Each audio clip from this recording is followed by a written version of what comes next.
مصر فيها أكتر من 100 هرم، لكن النهاردة هنتكلم عن هرم ميدوم.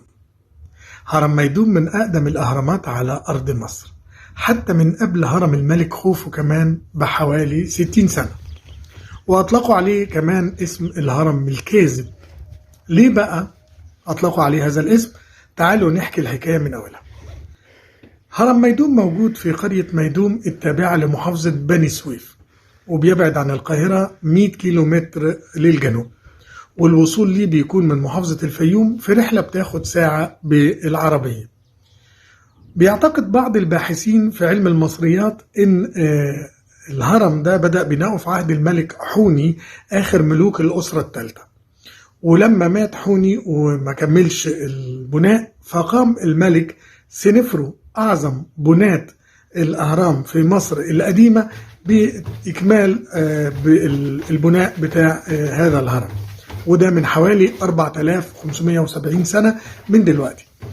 إلا إن برضو في بعض الباحثين كذبوا النظرية ديت وقالوا إن سنفرو هو اللي بدأ في بناء هذا الهرم كهرم كاذب أو كذاب، علشان يبعد اللصوص عن مقبرته الحقيقية أو هرمه الحقيقي أو مقبرته الحقيقية في الوقت ده. أما أيام مصر القديمة بقى، منطقة ميدوم دي كانت مقر حكم الملك سنفرو، وكان اسمها جدي سنفرو، وهو الاسم الفرعوني لهرم ميدوم. هرم ميدوم رغم أنه مش مقبرة لأي من الملوك السابقين لعدم وجود لا تابوت ولا كتابات، إلا أنه بيعتبر تحفة معمارية مفيش زيها في العالم. في الواقع هرم ميدوم هو هرم بيحمل الكثير من الألغاز، لدرجة أن علماء المصريات عجزوا عن تصنيف هيئته، اللي هو ده هرم ولا صرح مكعب الشكل لمقبرة ملك، ولا ايه بالظبط حكاية هذا الهرم، ليه الشكل بتاعه خد الشكل دوت، وايه حقيقة تصميمه دوت، هل كان من الأساس يبقى كده، ولا يا ترى الملك سنفرو كان بيفكر في أي تصميم أو أي شكل لما أكمل بناء هذا الشكل. وبالمناسبة الملك سنفرو لقب بأعظم البنائين المصريين، وهو باني الهرم المنحني والهرم الأحمر اللي موجودين في دهشور. وكان الهرم في الأساس عبارة عن بناء، الهرم ميدوم كان في الأساس عبارة عن بناء من 7 مصاطب، ما بقاش منها دلوقتي سوى 4 فقط، وهي من الحجر الجيري ومنحوتة بميل حتى أصبح المبنى شكله شكل البرج المدرج، وتم كسوة جوانب المصاطب بحجر جيري ناعم أبيض قطعوه من محاجر طرى، فبقى شكله الخارجي زي ما يكون الهرم الكامل الصحيح.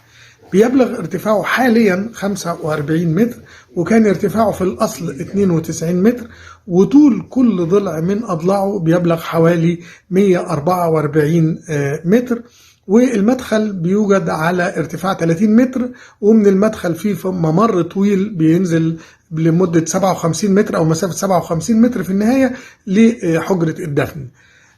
بيعتبر هرم ميدوم حلقة وصل في تطور بناء الأهرام، وهي المرحلة الانتقالية أيضا بين الهرم المدرج في الأسرة الثالثة والهرم الكامل في الأسرة الرابعة زي هرم خوفو وخفرع ومنقوع. ليه سموه بقى بالهرم الكاذب؟ علشان هتلاقي ان غرفة الدفن داخل هذا الهرم على عكس المتعارف عليه في مصر القديمة، هي في قلب الهرم ذات نفسه بدلا من أن بتكون تحت الهرم، زي الأهرامات زي زوسر ودهشور والأهرامات السابقة عليه.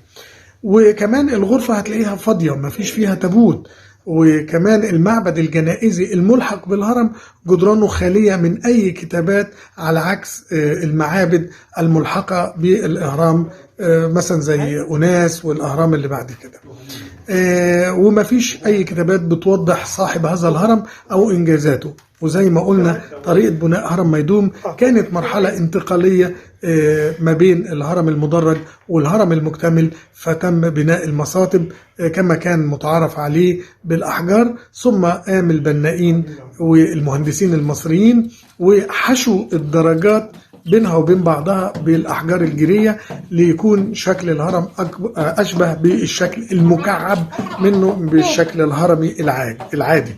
لكن بعض المؤرخين الأوائل وتحديدا أيام المقريزي وصف الهرم في كتبه بأنه كان ب5 مصاطب بدل من ال3 اللي موجودين حاليا، وبيعتقد أنه تم هدم أجزاء منه لأخذ حجارتها ليستخدموها في مباني أخرى بعد عصر المقريزي، حتى وصلنا للشكل الحالي اللي هو بس مجرد 3 مصاطب، على عكس ما المقريزي قال ان هم كانوا 5 مصاطب. لكن بعض الباحثين في علم المصريات بينفوا رواية المقريزي دي وبيقولوا ان الاسطح كلها متساوية، وده الشكل اللي بقي عليه من عهد الملك سنفرو نفسه. وكمان العمال اثناء العمل في بناء الهرم سقط جزء من السطح، وده اللي خلى الملك سنفرو يوقف العمل فيه وحول عماله وبنائينه الى هرم اخر. لكن سواء كان بقى الهرم ده خماسي المصاطب وفقد 2 او هو على حاله منذ اكتمال البناء، فهيفضل كما هو تحفة مصرية معمارية فريدة من نوعها، بتقف شامخة من 4600 سنة لتشهد أو تشهد على عظمة الحضارة اللي أقيمت على هذه الأرض، أرض مصر الحبيبة.